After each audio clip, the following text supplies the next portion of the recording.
Good afternoon, everybody. Thank you for coming. We'll start with a newsreel. It's newsreel number 41, black and white, 35 mm. It's 9 minutes long, made in 1948. In this particular newsreel, we see Calcutta. We see Pandit Jawaharlal Nehru calls out to the people of West Bengal to maintain law and order and cooperate with the government. He says that the Communist Party of India will lead the state to chaos and confusion. The Home Minister of Bombay, Morarji Desai, presides over the annual day of the Bombay School for the Blind. Then we see a look at the neighbor welfare center in Kanpur, where workmen's children are looked after. Mill workers take part in physical exercise and women sew and work. There are efforts to banish illiteracy at a night school for the workers. We move to Madras. 11 Harijan couples are married in an effort to eradicate untouchability. Harijan, or God's men, is a term coined by Mahatma Gandhi, whose spirit blesses these couples.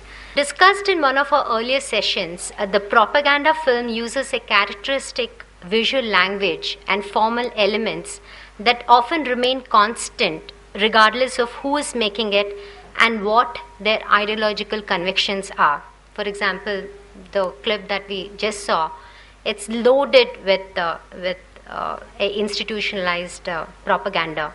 The films could be made by the state, the opposition, which is also part of the state, the social activist, or in the recent years, the advertiser for the corporate sector. The propaganda film is an invaluable study of national historiography. At a time when information was completely controlled by the state, these were to a very great extent responsible for constructing national and cultural identities, or at least the image of these identities. Leni Riefenstahl's 1935 classic, Triumph of the Will, is a marvelous film of this genre. It records the 1934 Nazi Party convention in Nuremberg and creates the image of Hitler as much loved and revered national hero through film language that baffles you and production that overwhelms you with its extravagant scale. The film pleads for a close reading of the imaginary line between documentary and fiction, right from the opening sequence with elaborate aerial shots. This could be a sequence from mainstream fiction film made at a time when air travel was very new and had a great sense of novelty.